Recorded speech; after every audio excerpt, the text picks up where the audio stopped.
के आर पर विष घोलेंगे, ऐसा नहीं चलेगा। तो रोक के देख लो। बोलने का अधिकार तो सबको है, आप रोक कैसे सकते हैं?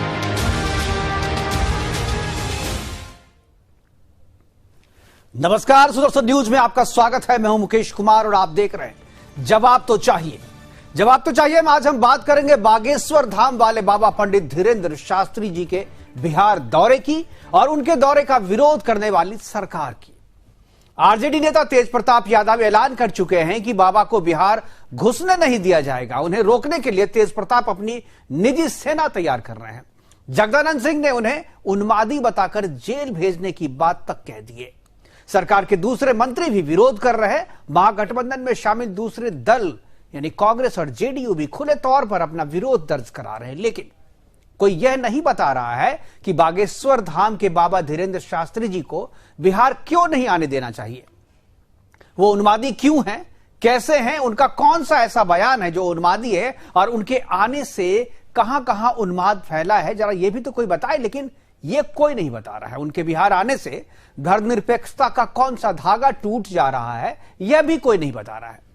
13 से 17 मई तक बिहार के नौबतपुर में पंडित धीरेंद्र शास्त्री जी का 5 दिवसीय कार्यक्रम है, जिसमें करीब 5 लाख सनातनियों के आने की उम्मीद जताई जा रही है। भारतीय हिंदू राष्ट्र के पैरोकार, हिंदू राष्ट्र के लिए खुलकर अपनी बात रखने वाले और अपने हर कार्यक्रम में हिंदू राष्ट्र की मांग करने वाले बागेश्वर धाम वाले बाबा धीरेंद्र पंडित शास्त्री बिहार में भी हिंदू राष्ट्र की ही बात करेंगे और उनके भक्त उनसे यही सुनना भी चाहते हैं।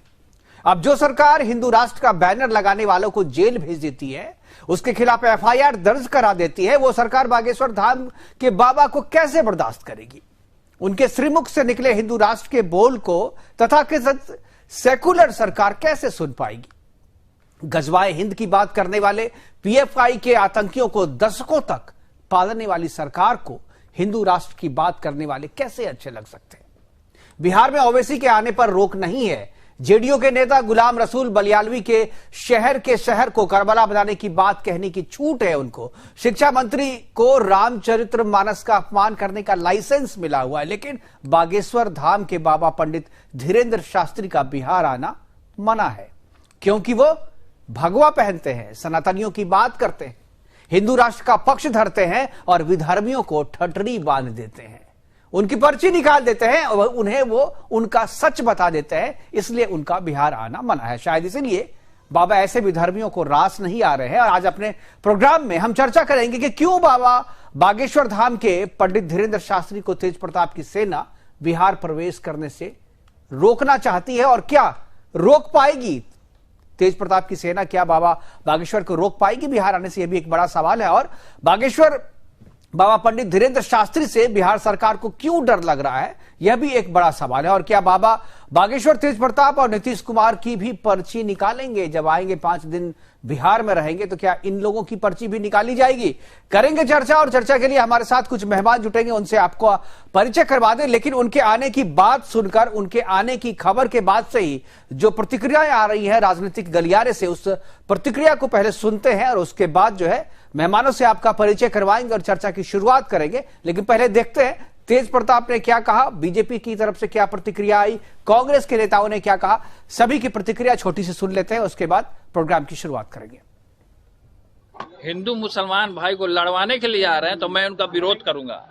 उनको एयरपोर्ट पे घेराव मैं करने का काम करूंगा। अगर बागेश्वर बाबा आएंगे हिंदू मुसलमान को लड़वाने का काम करेंगे तो अगर भाईचारे का संदेश देंगे आकर के कि हिंदू मुस्लिम सिख ईसाई हम सब हैं भाई भाई, तो उनका बिहार में हम तो ये कहेंगे कि ये ढोंगी बाबा जो है ये इनको बहिष्कार करना चाहिए। ये देश हित के लिए है, ये जनहित के लिए है, ये धर्म हित के लिए है। देखिए, बाबा बागेश्वर धाम से जो आ रहे हैं बाबा, उनको पता है कि बिहार जो है सबको सबक सिखाता है और यहाँ आकर के वो कुछ सीख के ही जाएंगे।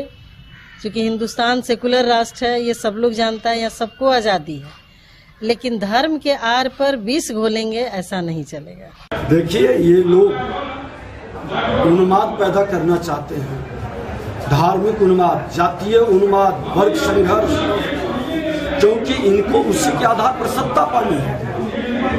हमारी सांस्कृतिक विरासत और गौरव गाथा को गाने वाले, बताने वाले, उसका सम्मान करने वाले का किसकी ताकत है और हिम्मत है कि विरोध कर लेगा।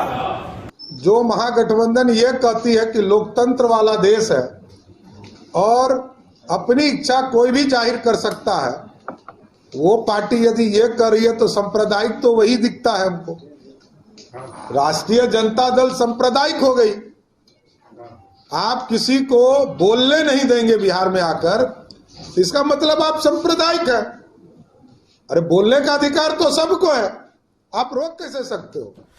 तो 13 से 17 तक 5 दिनों तक बाबा बागेश्वर जो है वो बिहार में रहने वाले हैं, लेकिन उनके आने से पहले ही सियासत गर्म हो गई है और लोग उन्हें रोकना चाहते हैं। वो चाहते हैं कि बाबा बागेश्वर यहां पर नहीं आए, लेकिन उनके जो चाहने वाले हैं 5 लाख से ज्यादा लोगों की वहां पहुंचने की उम्मीद है। बात करेंगे, हमारे साथ कुछ मेहमान जुड़ गए हैं। अरुण यादव जी हैं आरजेडी की तरफ से, हाजी नाजिम खान है मुस्लिम स्कॉलर के तौर पे, और अश्वनी शाही जी है बीजेपी की तरफ से। सभी मेहमानों का स्वागत है और चर्चा की शुरुआत में अरुण जी आपसे करना चाहूंगा और मैं जानना चाहूंगा सीधे तौर पे आपको कि तेज प्रताप तो बड़ा पूजा पाठ करते हैं, मथुरा भी जाते हुए देखते हैं, उनका हमने देखा है कि चंदन भी लगाते हैं, टीका भी लगाते हैं, पूजा भी करते हैं। लालू यादव भी को भी मैंने पूजा करते हुए देखा है, लेकिन फिर बाबा बागेश्वर से इतनी नफरत क्यों है? क्यों आप चाहते हैं कि वो नहीं आए बिहार में? बिहार की पावन धरती पे अगर बागेश्वर बाबा आएंगे तो बिहार का ही भला होगा। आप लोग रोकना क्यों चाहते हैं उनको? ये कोई भी बाबा जो है वो अगर धार्मिक भावना से आकर के पूजा पाठ करे, प्रवचन करे, कोई दिक्कत नहीं है। लेकिन अगर बाबा का भेष में राजनीतिक उद्देश्य की पूर्ति करने के लिए भाजपा एवं आरएसएस का एजेंट बनकर आकर के लोगों के बीच में भ्रम फैला कर के और हिंदू मुसलमान का लड़ाने की बात करने वाले लोगों को बिहार की जनता जो गंगा जमुनी संस्कृति के परिवेश में रह रही है उसे भड़का करके दंगा फैलाने का काम करने वाले लोगों को बैंड होना चाहिए। गजब, क्यों बैन होना चाहिए? आप कैसे मान लेते हैं कि वो आकर के आप भड़काएंगे या उनके दिल में जो है समाज के प्रति नफरत है? आपसे आप ही लोग सबसे ज्यादा सेकुलर है, बाबा आएंगे तो यहाँ पर भड़काऊ भाषण देंगे, यहाँ का जो माहौल है वो खराब हो जाएगा। बाबा का जो पिछले प्रवचन हम लोग ने सुना है उसमें मैंने देखा है कि वो सारे आरएसएस के एजेंडे को चला रहे हैं। आप हिंदू राष्ट्र की बात बोलते हैं, आप ये बताइए कि हिंदू राष्ट्र में हमारे देश का प्रधानमंत्री कौन है? हिंदू। हमारे देश का राष्ट्रपति कौन है? हिंदू। हमारे रिजर्व बैंक के गवर्नर कौन है? हिंदू। हमारे हर एक प्रांत का मुख्यमंत्री कौन है? हिंदू। राज्यपाल कौन है? हिंदू। आईएएस कौन है? हिंदू। आईपीएस कौन है? हिंदू। तो क्या आपको लग रहा है कि यहाँ मुसलमान आ गया?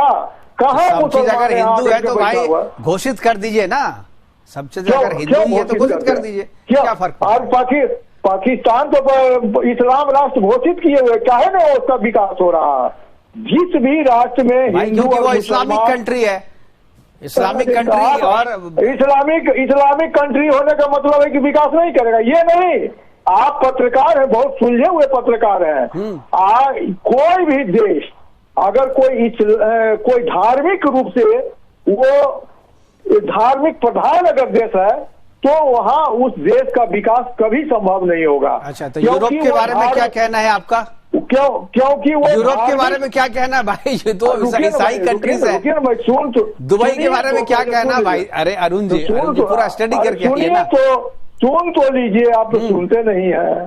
तो धार्मिक उद्देश्य के पूर्ति के लिए जब आपस में लोग लड़ते रहेंगे तो इस देश का विकास संभव नहीं है। यहाँ चाहिए अब आप कह रहे थे किसपर बैंड लगाया और ये मुस्लिम का क्या नाम लिए वो उस संगठन बलियालवी की बात करें। हाँ, बलियालवी हो या और भी जो लोग जो मुस्लिम राष्ट्र की बात करते हो, कुछ खालिस्तानी राष्ट्र की बात करते हो, तो उनको पकड़कर जेल के अंदर डाल दिया गया।